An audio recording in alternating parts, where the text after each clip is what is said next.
empezar ese viaje imposible que es Legion, loco, ¿qué es real? ¿Qué no es real? No sabemos qué es real, estamos todavía intentando, tratando de digerirlo. Sí, porque nos hemos quedado... Con una cara así.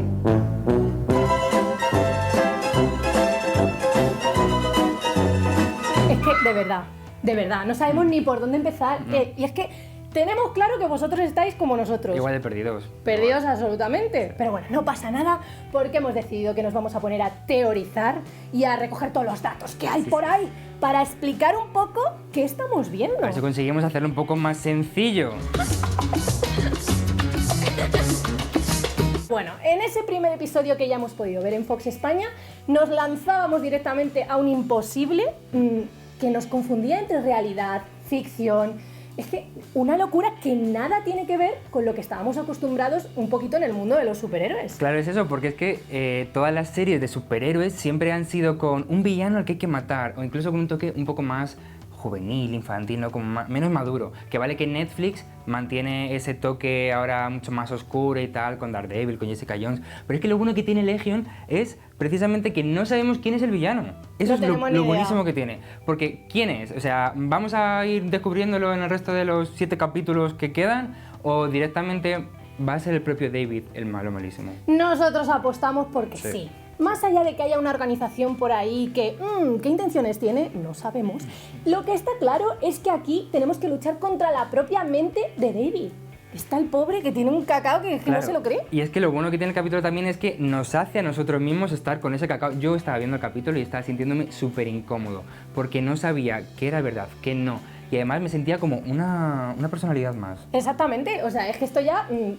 bueno, ahora que lo has dicho, supondremos que ya sabréis que es que David tiene personalidades múltiples. Con lo cual, ¿qué personaje es real? ¿Y cuál es un producto de la imaginación de David? Primera pregunta. Esa es la gran incógnita que tiene la serie. Bueno, pues yo he apostado que es arriesgarse mucho, porque bueno, está claro que Lenny no es real. No, lo vamos a decir Lenny así no es real. Ya lo apostamos desde aquí. Así Sentimos que escuchad decíroslo. nuestras palabras y apuntadlas, porque luego cuando acabe la temporada vendréis y nos diréis la razón, ¿eh? Sí, señor. Hombre. Sí, señor. Lenny no es real. Pero bueno, yo digo que sí, tampoco. No. Lo de Sid está más complicado. A ver, vamos a empezar por Lenny. Vamos a ir parte por parte argumentando. Yo creo que Lenny no es real precisamente porque... ¿por qué muere ella? O sea, ¿por qué muere Lenny? Cuando se provoca toda esta explosión de poderes descontrolados, ¿por qué precisamente muere ese personaje y no los otros 800 que había alrededor del pobre David, que no era David? Es que no tiene ningún sentido, tienes toda la razón, Fer, muy bien, muy bien. ¿Y por qué Sid no es real? Pues mira, hay un argumento muy sencillo que es el siguiente. Desde el principio David está luchando consigo mismo porque parte de él piensa que tiene una enfermedad, que por eso está internado en un psiquiátrico y que lo suyo con pastillas y para adelante, pero otra parte de él está como dividido, es la que le empuja a creer en sus poderes y que él realmente no tiene una enfermedad, simplemente es como es. Él realmente lo sabe, lo que pasa es que todavía no llega a saber la ciencia cierta, no llega a aflorar ese sentimiento. Y entonces ahí es donde entra en juego Sid, porque en la escena en la que están con la terapia esta psicológica, ahí es la primera vez que oímos a un personaje, bueno, en concreto a Sid, hablar de que realmente David lo que tiene son poderes, lo da a entender, entonces es una voz de su cabeza realmente. Aparte, cómo de guay, imaginaros cómo de guay sería que David se enamorase de sí mismo. O sea, es que ya es una profundidad que me muero aquí. O sea, además es que nosotros apostamos completamente por Noah Hawley porque el creador de Fargo no nos decepcionó con esa magnífica ficción y creemos que va a tener el valor suficiente para abrazar lo bizarro de Legion, que es mucho y que o vas a por todas o no tiene ningún sentido. Además, claramente ha empezado ese viaje porque con ese final del primer episodio quedó claro que va a apostar muchísimo por la parte psicológica y diréis, pero si en el final había muchísima acción y era como X-Men. Ya, pero ¿por qué? ¿Por qué? ¿Por qué? Pues porque realmente todos los que lo rodeaban, nosotros pensamos que eran el propio David. O sea, son muchas personalidades de David por ahí esparcidas. Porque además, tened en cuenta que los poderes que se van viendo en esos soldados que aparecen junto con él, realmente son los poderes que tiene David. Exacto. Porque ¿cuáles eran los poderes? telepatía, telequinesis y piro ¿qué?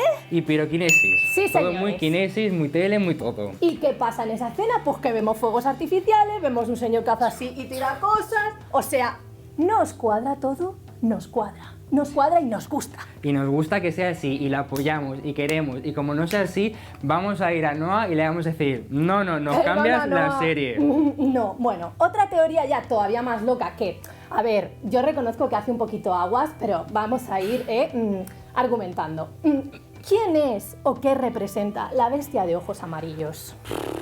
Es que la bestia es complicado complicada. porque aparece en muy contadas ocasiones, pero con una importancia, un peso muy potente. Exacto, porque si os dais cuenta, cada vez que aparece, nos enfocan directamente a ese Sí. personaje como diciendo, ¿la has visto? ¿Estás seguro que la has visto?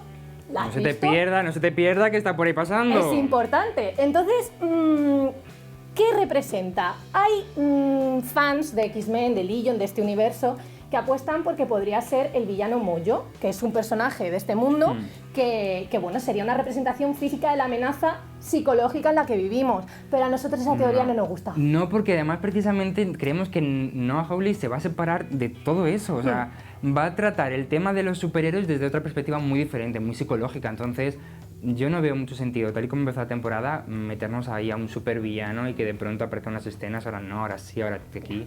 No tiene ningún sentido. Total, que nosotros apostamos porque la bestia de ojos amarillos sea otro producto de la imaginación de David. Y ahí es cuando yo me aluciné un poquito y dije, vamos a darlo todo. Di un paso más y me pareció que podría ser como la manera que tiene David y el espectador de diferenciar qué es real y qué es ficticio. Un poquito como la peonza esta de DiCaprio. Exacto, sí, en Origen, sí. Lo que pasa es que sí que es cierto que los momentos en los que vemos a la bestia de ojos amarillos y los que no, habría cosas que serían reales que no creemos que sean reales. Sí, ahí está como la cosa. Lenny, ¿no? Lenny no es real. Porque además la primera vez que vemos a Sid se escucha de fondo una voz diabólica, lo cual también nos podría estar dando pista de que Sid no es real y Lenny tampoco porque está por ahí. Y además nos cuadra perfectamente. Y luego en la escena de la charla esta psicológica también mencionan al diablo este, o sea que de una manera u otra el diablo aparece o físicamente o mediante sonidos o mediante las propias palabras de los personajes. No sabemos qué puede representar, pero apostamos por otro producto de la imaginación o de la psique o de David, vaya, que no es real y no va a ser un X-Men que aparezca por ahí porque no tiene nada que ver con la serie. Aquí ha quedado clarísimo. A que ahora lo habéis entendido todo. Vamos, ya podéis ver el segundo capítulo entendiendo perfectamente cómo ve la serie. Aceptamos preguntas, ruegos, lo que sea que nosotros... lo que queráis, vamos, lo que queráis. Os explicamos lo que haga Eso falta. es. Y también una ayudita. Quiero decir, lo mismo hay por ahí expertos que han visto cosas que se nos han escapado. Por ejemplo, pregunta, ¿el lobo?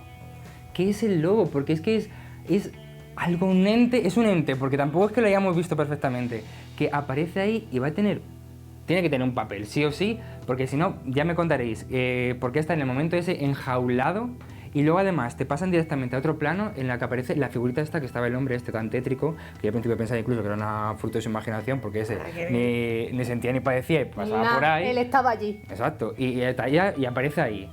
El lobo. Luego, además, también me estoy acordando de otra cosa que quiero que comentemos, Berta, porque hay un momento en el capítulo en el que pasa de toda la pantalla completa a franjas. Aparecen franjas negras, rollo cinematográfico. Si es que ¿Qué en es la eso? estética ¿Qué es no eso? nos hemos metido porque es un charco que nos quedamos aquí hasta mañana. Pero bueno, ese nombre que lleva el hospital psiquiátrico donde está internado David, que se llama Clockworks, como la naranja mecánica en su título original, toda esa estética que tiene... es que es un charco como... Sí, es que la serie es muy completa y da para un análisis que de no puede, horas y es que horas. os dormís y tampoco. Sabemos que os ha quedado todo clarísimo, pero oye, preguntas, ruegos, consultas, nos escribís, que aquí Fórmula y Gardalea, encantados. Estamos dispuestos a, ayudaros y que nos ayudemos y todo aquí en conjunto. Exacto, y cualquier teoría, aportad, Eso. que estamos encantados. Bueno, hasta el próximo vídeo. Adiós.